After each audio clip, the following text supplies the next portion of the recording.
Greetings, welcome to Of Darkness and Light. My name is Echo Augustine, and I want to talk about something that is a little difficult today, but I'm hoping you can lend your ear and open your heart to understand this, which might be a little challenging, but it is about dysfunction that manifests in trans women, that is a reciprocal force of reflection that bounces back and forth between trans women and people who are not trans women, of misunderstanding and self-disgust and confusion.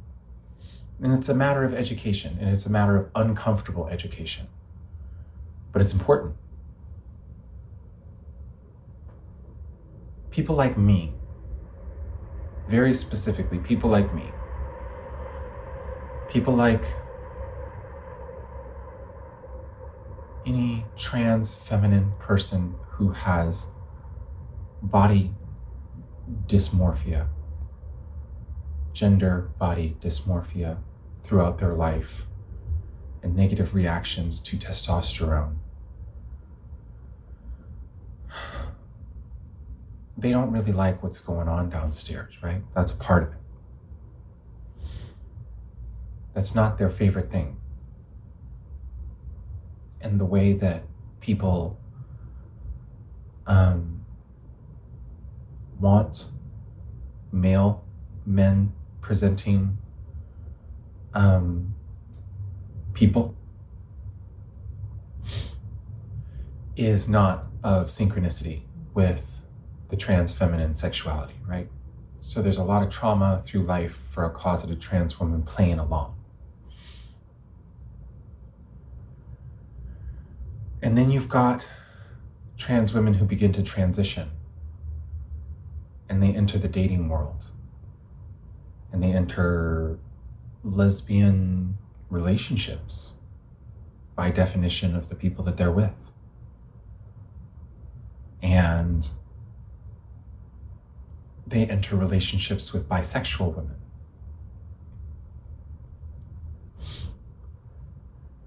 And by and large, in my experience, pretty much all the way around, except for a few rarest exceptions, the trans women are expected to still play that same male role. And the understanding of needs for reversal for the trans feminine sexuality goes unserved, but also unasked for, uncommunicated. Unheld is the modern trans woman, many of the modern trans women that are out and around do not have the basic self-control to subvert their body's dysmorphia and live in a less spite-driven, executive dysfunction-ridden way. And it just means living a life of a certain kind of celibacy, essentially. It's like there is a usage that causes self-resentment every time in a dysmorphic person. And addictive cycles from lifetimes and jumping into relationships with people who cast expectation on you creates dysfunction in trans women for how they are seen. And it has them act against their best interests. And there's a simple lack of self-control because so many male-bodied people who grow up around men get kind of cultured into masturbatory lifestyles, right? And it's just like to break those cycles as your body is changing is very difficult. But when you are a trans woman and you resist, the dysmorphia goes away, even without surgery.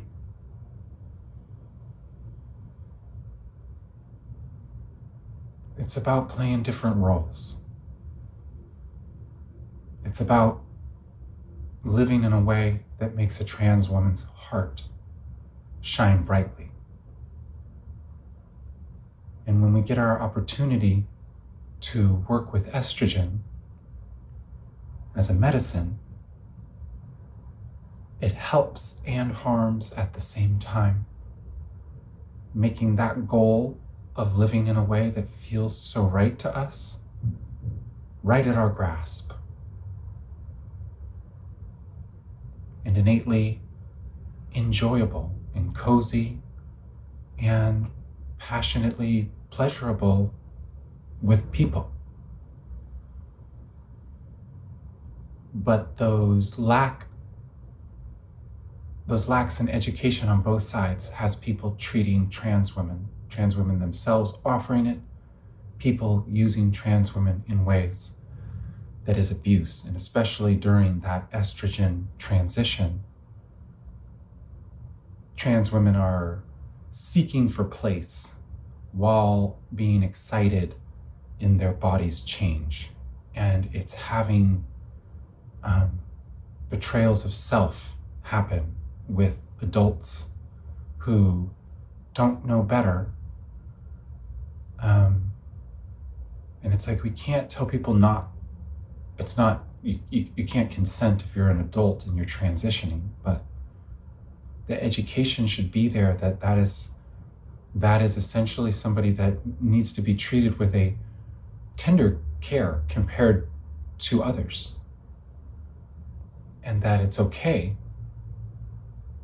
but you have to be careful because you've got somebody who is essentially an adult raising an emotionally adolescent feminine expression into existence within and around and a part of them. And it's beautiful when you achieve the earnest expression of trans feminine sexuality. And it's corrupted in the world because people look at all the wrong details. But it's about the heart,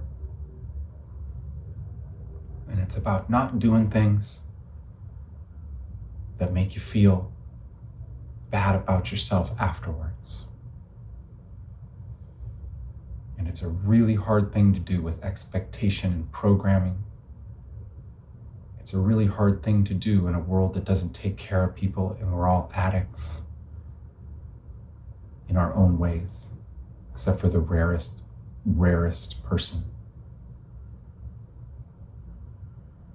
And so I offer this as an explanation for some of my lashing out, much of it, most of it, in the forms and the specific, all of it.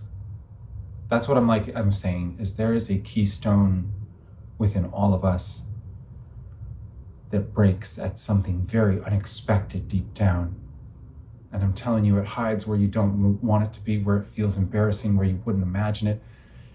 It's likely something sexual for you too, that you cannot accept about your sexuality, that bears into everything. And so I ask you to treat trans women more kindly. And trans women, I ask you to know it's worth it. It's worth it to build the self-control, because it helps your whole spirit feel better. And that's the whole thing. So thank you all so much for listening. I need donations and I'm still seeking those actively. So thank you if you can. I really appreciate you.